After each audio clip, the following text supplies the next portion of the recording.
Assalamualaikum warahmatullahi wabarakatuh. Semangat pagi, semangat siang, semangat sore, dan semangat malam. Ibu, bapak, guru, sahabat warga belajar sekalian ya, welcome back my channel Mr. Alfi Banda.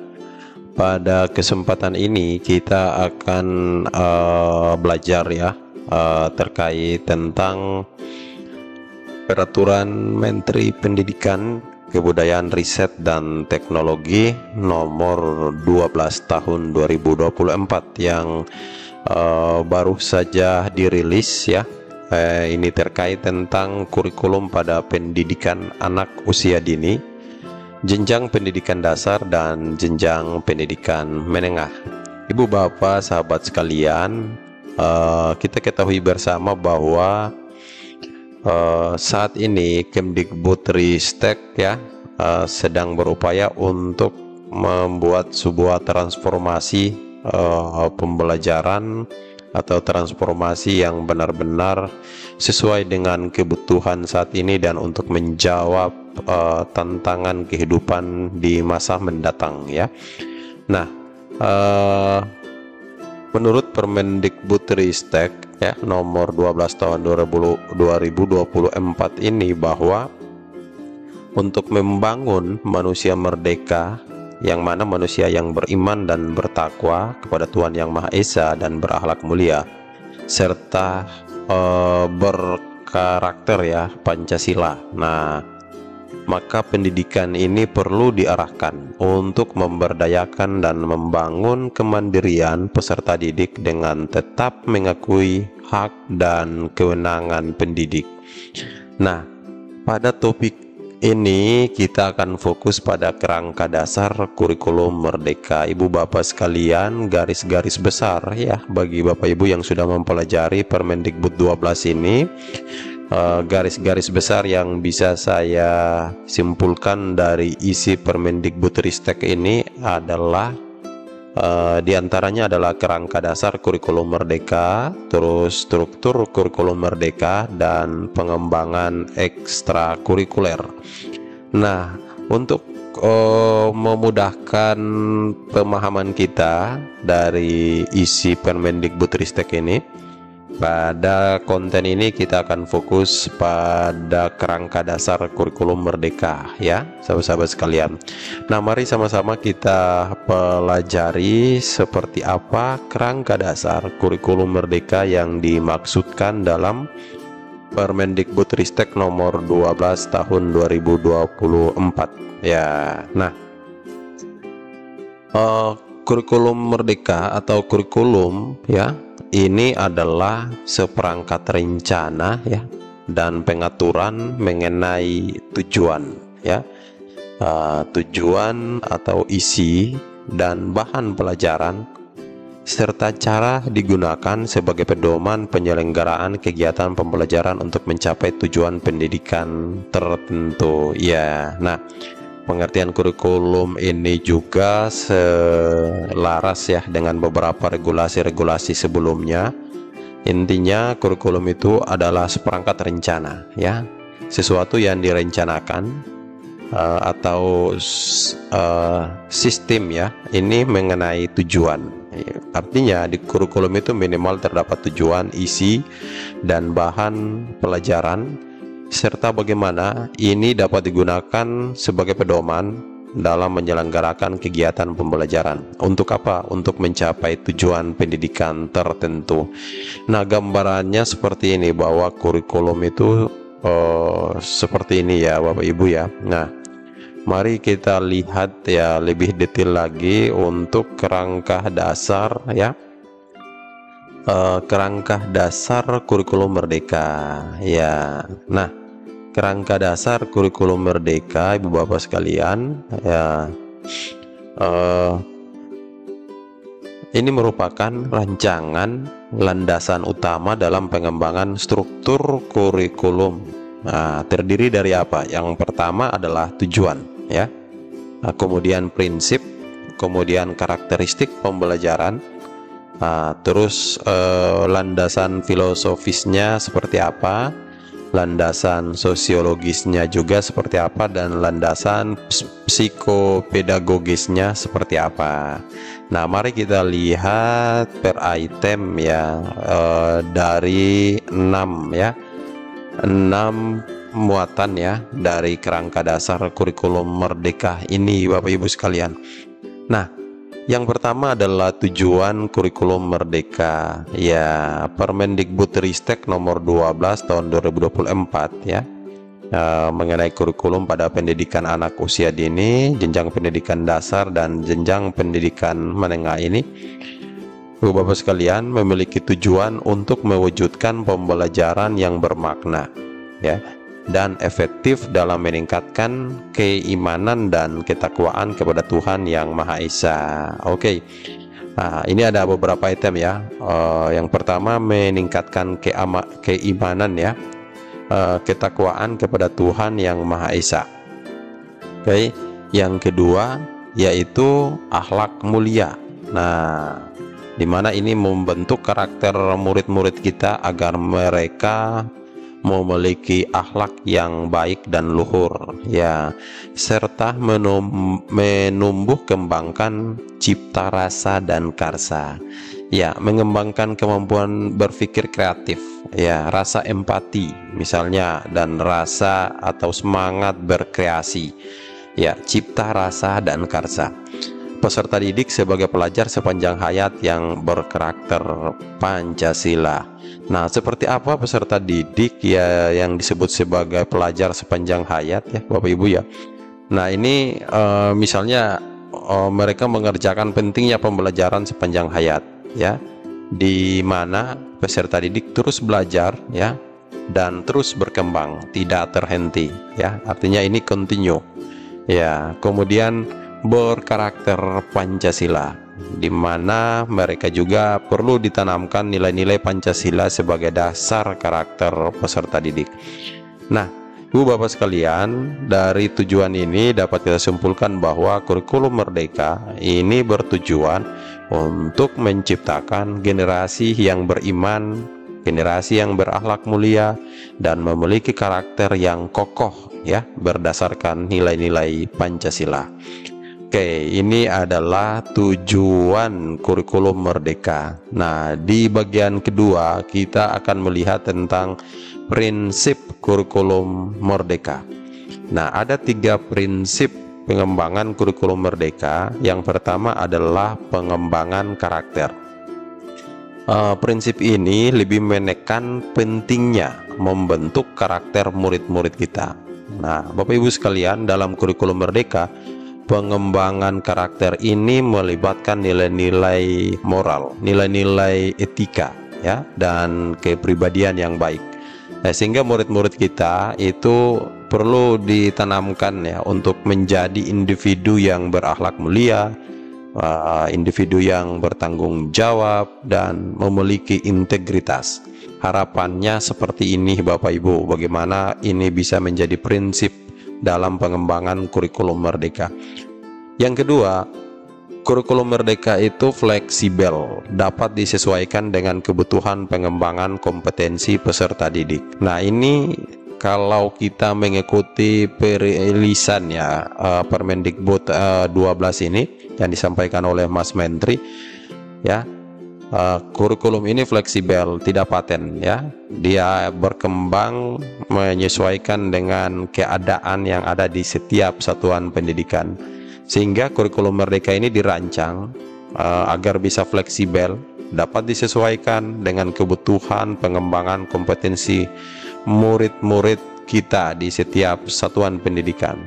Nah, ini memungkinkan sekali sekolah, guru untuk menyesuaikan materi pembelajaran dengan kondisi atau keadaan di lokal ya, misalnya keberagaman budaya atau kebutuhan khusus peserta didik yang mana tiap murid itu beragam ya.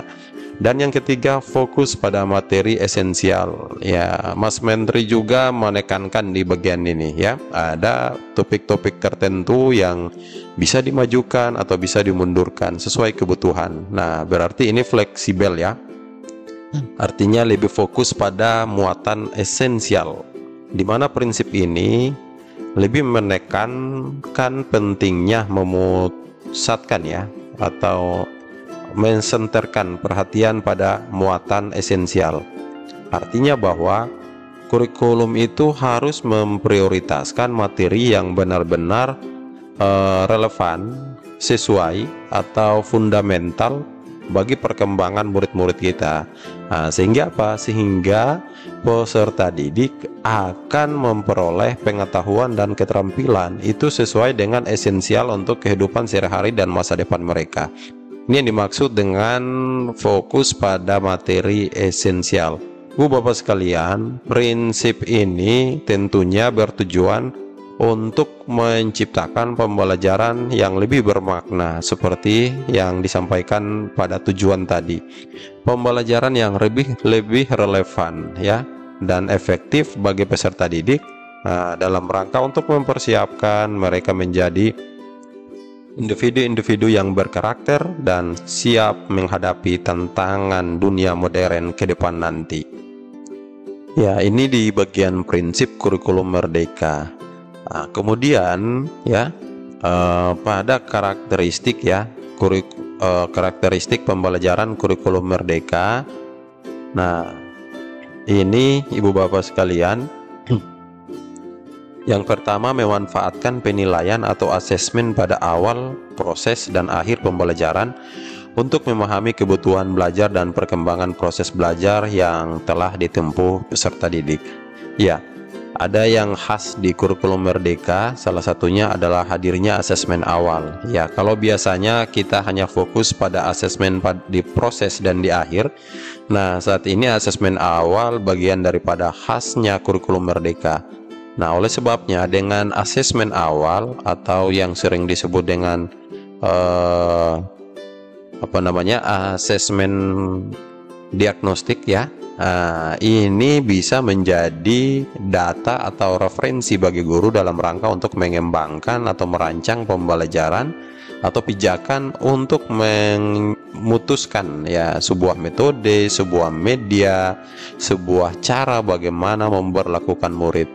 Ya, murid itu beragam dengan karakteristik yang berbeda-beda ya, bahkan murid yang kembar pun lahir dari satu rahim yang sama pun memiliki karakter yang berbeda-beda, sehingga butuh kreativitas guru ya bagaimana untuk memperlakukan mereka juga sesuai dengan cara mereka masing-masing. Nah, kemudian menggunakan pemahaman tentang kebutuhan dan posisi peserta didik untuk melakukan penyesuaian pembelajaran. Dari data asesmen awal yang kita dapat, ini bisa menjadi kebutuhan ya dalam rangka menyesuaikan pembelajaran.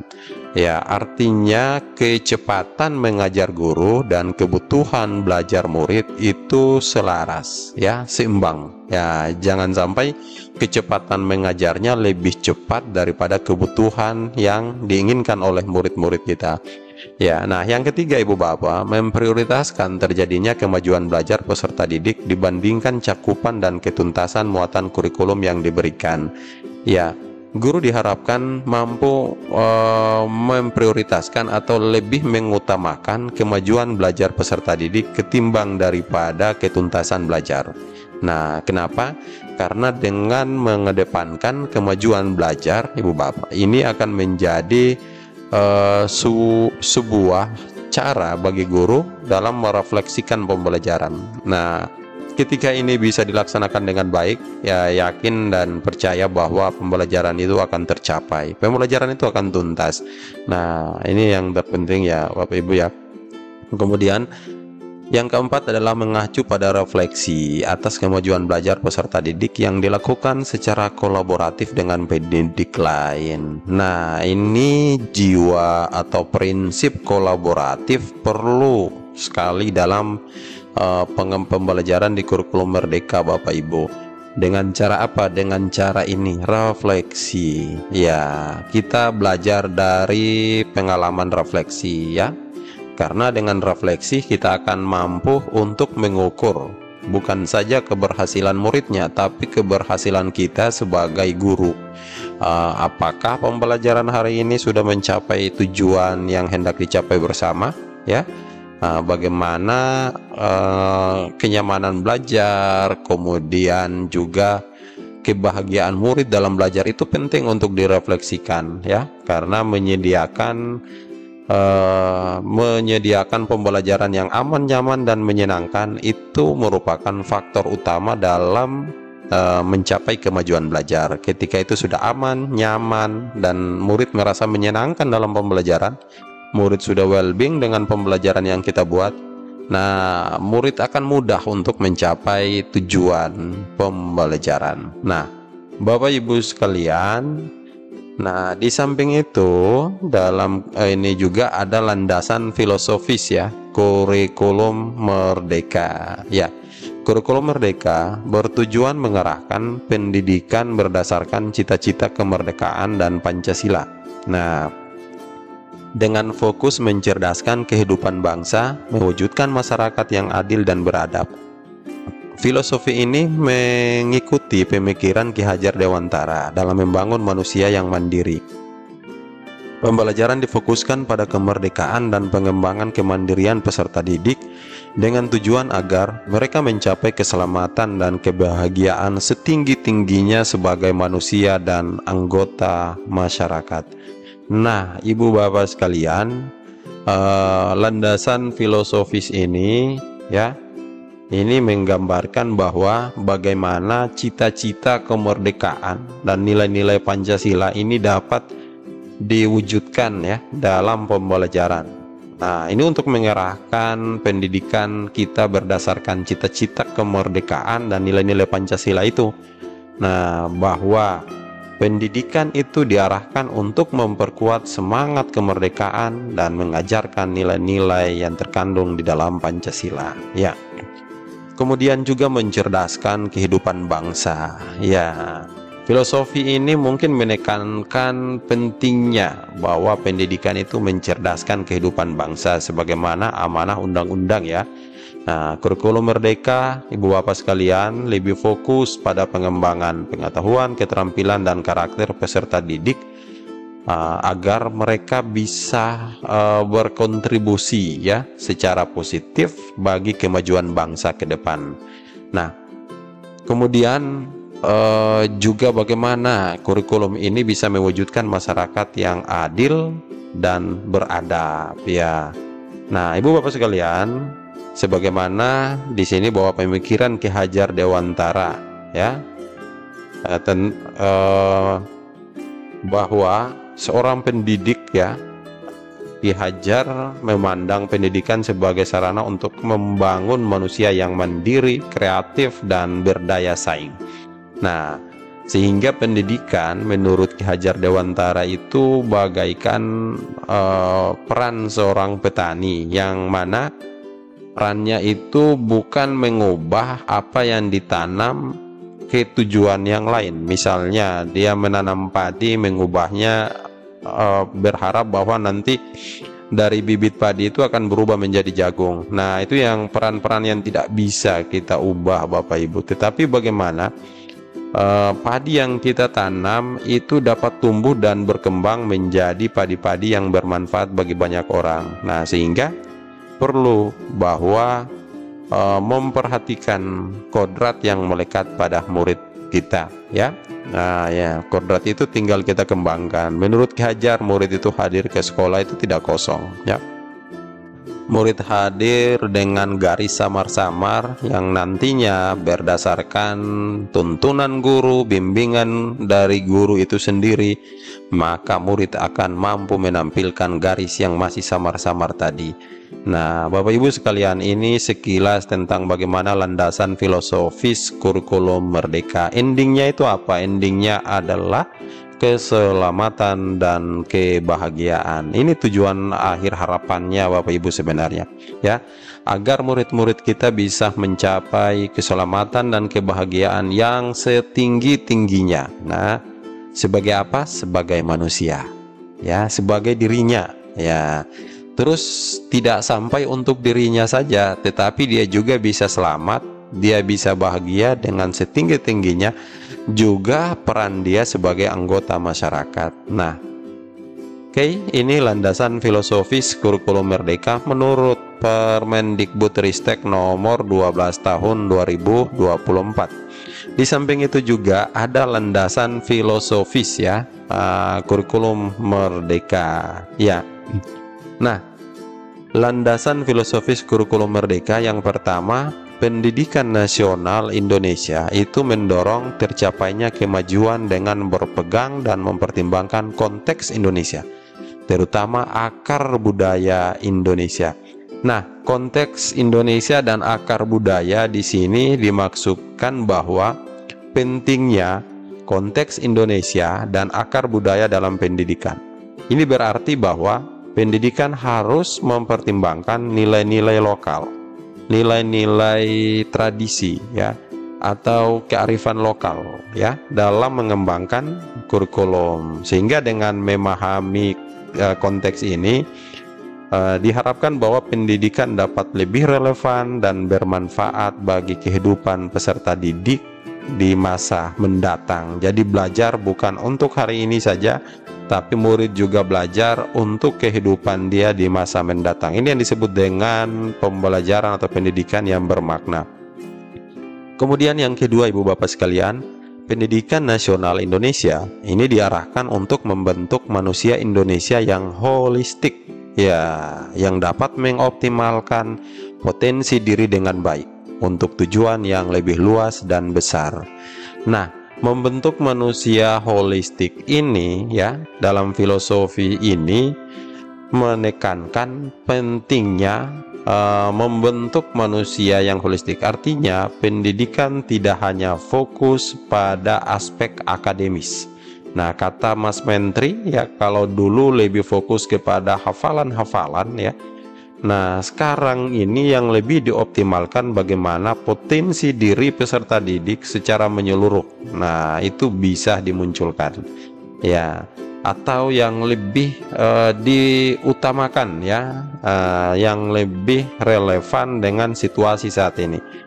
Ini tujuannya apa? Tujuannya agar murid-murid kita dapat berkontribusi pada tujuan yang lebih luas dan besar, baik sebagai individu maupun sebagai anggota masyarakat.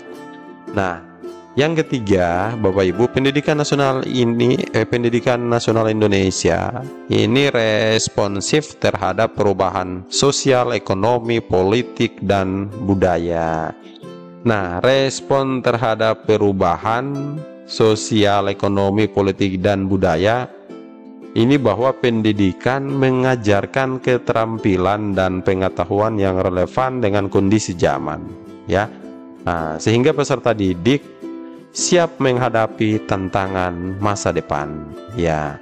Next, selanjutnya landasan filosofis kurikulum merdeka adalah keseimbangan antara penguasaan kompetensi dan karakter peserta didik. Nah, Bapak Ibu sekalian, antara penguasaan kompetensi seperti keterampilan dan pengetahuan ini harus seimbang ya dengan karakter murid kita, sikap murid kita. Harapannya murid selain menguasai materi pelajaran ya, murid juga harus memiliki akhlak atau etika atau kepribadian yang baik. Nah, tentunya ini dimulai dari gurunya.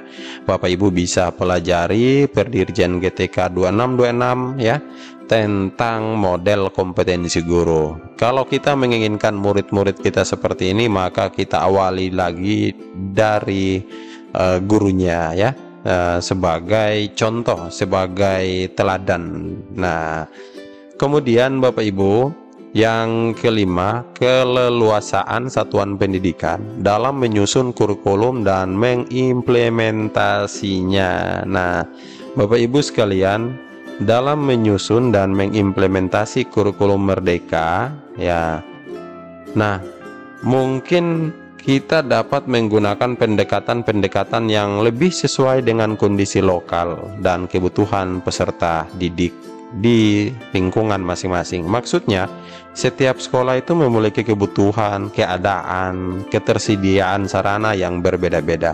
Nah, sehingga butuh kreativitas kita bagaimana mengembangkan kurikulum yang selaras dengan kebutuhan yang ada di konteks daerah kita. Nah, ini harapannya ya. Sehingga kurikulumnya disebut dengan kurikulum tingkat dokumen kurikulum tingkat satuan pendidikan, atau yang sering kita sebut dengan kurikulum operasional satuan pendidikan.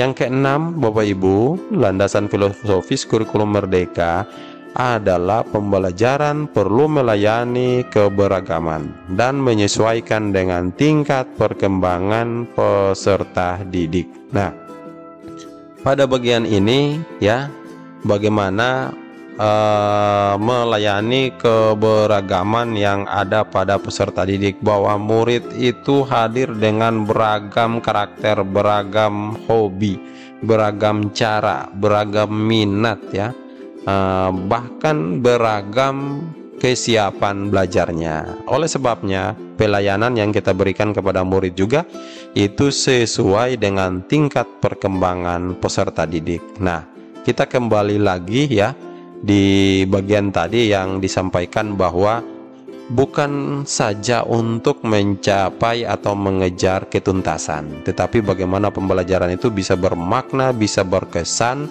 dalam kehidupan keseharian murid-murid kita. Nah, selanjutnya pelaksanaan pembelajaran diselenggarakan dalam suasana belajar yang interaktif, inspiratif, menyenangkan, menantang, memotivasi peserta didik untuk berpartisipasi aktif dan memberikan ruang yang cukup bagi prakarsa, kreativitas, kemandirian sesuai dengan bakat, minat, dan perkembangan fisik serta psikologis peserta didik. Nah, bagaimana pembelajaran yang interaktif? Bagaimana pembelajaran yang inspiratif, menyenangkan? Nah, Bapak Ibu sekalian, tentunya peserta didik perlu untuk dimotivasikan ya untuk berpartisipasi aktif. Mereka berkreasi, mengembangkan potensi diri sesuai dengan bakat dan minat mereka. Nah, ini tergantung dari pembelajaran yang dikemas oleh guru itu. Kalau benar-benar pembelajaran itu mengikat pada kebutuhan belajar mereka, maka ini akan mudah dilaksanakan. Artinya pembelajarannya itu berpusat kepada kebutuhan belajar murid, bukan berpusat pada kemauan gurunya ya. Jadi penentuan metode, pemilihan media, alat, bahan itu benar-benar sesuai yang dibutuhkan oleh murid kita. Nah, sehingga dalam kurikulum merdeka sendiri yang lebih khas kita sebut dengan pembelajaran diferensiasi. Nah, itu pembelajaran atau upaya atau usaha untuk memenuhi kebutuhan belajar murid. Bu Bapak sekalian, landasan filosofis kurikulum merdeka yang terakhir adalah pendidikan memiliki otoritas. Pendidik memiliki otoritas dalam mendidik peserta didik dan mengimplementasikan kurikulum dalam pembelajaran. Nah, Bapak Ibu sekalian, ini artinya guru memiliki tanggung jawab untuk menciptakan lingkungan pembelajaran yang efektif dan mendukung perkembangan peserta didik. Ya, otoritas itu ada di tangan kita, Bapak Ibu sekalian, sebagai pendidik ya. Nah, oleh sebabnya landasan filosofis kurikulum merdeka ini berusaha menciptakan pendidikan yang lebih relevan, pendidikan yang inklusif, berorientasi pada perkembangan karakter dan potensi murid-murid kita. Bu Bapak sekalian, di samping landasan filosofis kurikulum merdeka juga ada landasan sosiologis. Nah, landasan sosiologis ini Bapak Ibu, yaitu kurikulum merdeka menyediakan pengetahuan, keterampilan, dan nilai-nilai yang diperlukan untuk menghadapi tantangan revolusi industri 4.0 dan masyarakat 5.0 dengan fokus pada keterampilan yang relevan di abad 21. Kurikulum ini juga menekankan pentingnya lingkungan belajar yang terhubung dan memotivasi serta merespon keragaman sosial, budaya, dan isu-isu sosial di Indonesia. Nah, melalui penekanan pada karakter, nilai-nilai, dan fleksibilitas dalam pembelajaran, kurikulum merdeka bertujuan untuk mempersiapkan murid-murid atau peserta didik sebagai warga dunia yang sensitif terhadap masalah global, mampu berkontribusi untuk perubahan sosial yang lebih adil, dan berkomitmen pada masa depan yang berkelanjutan. Nah, Bapak Ibu sekalian, dalam landasan sosiologis kurikulum merdeka ini terdapat beberapa poin-poin penting, misalnya pengetahuan, keterampilan, dan nilai-nilai ya. Knowledge, skill, dan values ya, yang relevan dengan tantangan zaman ya. Ini mencakup pemahaman teknologi, misalnya ilmu pengetahuan ya, dan etika yang diperlukan untuk menghadapi perubahan nih, revolusi industri 4.0 dan masyarakat 5.0. Kemudian fokus pada keterampilan yang relevan di abad 21 ya, seperti apa? Seperti kreativitas ya, pemecahan masalah, komunikasi, kolaborasi, yang dulu kita pernah ingat ya dengan istilah 4C ya, atau 4K kalau bahasa Indonesia ya. Nah, ada juga ya literasi digital. Ini penting sekali. Murid-murid kita perlu untuk ditanamkan atau diajarkan agar mereka mampu beradaptasi dengan perubahan, mampu menguasai keterampilan yang relevan dengan dunia kerja serta kehidupan modern. Nah, beberapa poin penting juga dari landasan sosiologis kurikulum merdeka ini. Nah, ada juga bagaimana kita lingkungan belajar yang terhubung dan memotivasi. Nah, peserta didik kita ini harus dapat mengakses sumber daya secara efisien ya, dan memotivasi diri untuk belajar secara mandiri. Nah, bagaimana respon terhadap keragaman sosial budaya? Ya, kurikulum merdeka, Bapak Ibu sekalian, merespon keragaman sosial budaya dan isu-isu sosial di Indonesia. Murid-murid perlu ditanamkan, perlu diajak untuk menghargai perbedaan ya, memahami konteks lokal, dan berkontribusi pada perubahan positif masyarakat. Nah, kemudian bagaimana persiapan mereka sebagai warga dunia ya, warga dunia yang apa? Yang peka terhadap masalah global ya. Mereka butuh untuk berkontribusi pada perubahan sosial yang lebih adil dan berkomitmen pada masa depan yang berkelanjutan. Bu Bapak, sekilas mungkin ini sebagai landasan sosiologis kurikulum merdeka. Nah, di samping itu juga ada landasan psikopedagogis ya kurikulum merdeka. Nah, landasan psikopedagogis ini merupakan landasan yang memberikan dasar kurikulum terkait proses manusia belajar dan berkembang. Ya, penggabungan teori psikologi perkembangan dan pedagogi dimaksudkan ini untuk memastikan bahwa pengalaman belajar disesuaikan dengan kebutuhan dan kapasitas peserta didik. Peserta didik ditempatkan sebagai pelaku aktif pembelajaran dengan memperhatikan tingkat perkembangan dan hal-hal yang dapat mendukung kemajuan belajar peserta didik. Nah, teori yang melandasi psikopedagogi kurikulum merdeka yaitu teori perkembangan, teori pembelajaran, teori kompetensi emosional atau kejiwaan, dan teori motivasi. Nah, Bapak Ibu, kita lihat ya, teori perkembangan. Teori ini fokus pada pemahaman tentang bagaimana manusia berkembang sepanjang hidupnya. Dalam konteks pendidikan misalnya, teori perkembangan ini membantu guru, membantu kita untuk memahami tahap perkembangan fisik, tahap perkembangan kognitif, sosial peserta didik dengan memperhatikan tingkat perkembangan mereka. Nah, kita juga dapat menyusun strategi pembelajaran yang lebih sesuai ketika kita mampu memahami perkembangan murid-murid kita. Kemudian yang kedua yaitu teori pembelajaran. Pada teori ini bagaimana murid memperoleh pengetahuan dan keterampilan dalam pembelajaran ya.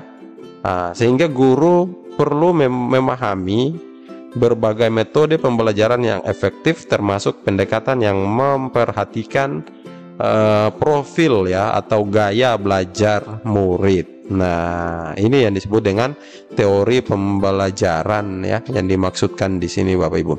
Kemudian saya akan mencoba menjelaskan tentang bagaimana teori kompetensi emosional atau kejiwaan. Nah, kalau teman-teman guru penggerak mungkin pernah belajar tentang KSE, kompetensi sosial emosional, di mana aspek emosional dan kejiwaan ya berperan penting dalam proses belajar.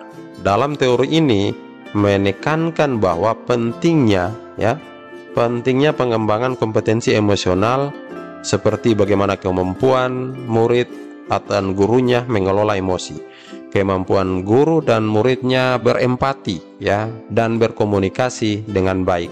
Nah, murid yang memiliki keseimbangan emosional akan cenderung lebih siap untuk belajar. Oke. Nah, terakhir adalah teori motivasi. Oke, ini adalah pendorong utama dalam belajar. Teori motivasi ini, Bu Bapak, ini membahas faktor-faktor yang memengaruhi minat dan semangat peserta didik. Minat dan semangat peserta didik dalam mengikuti proses pembelajaran.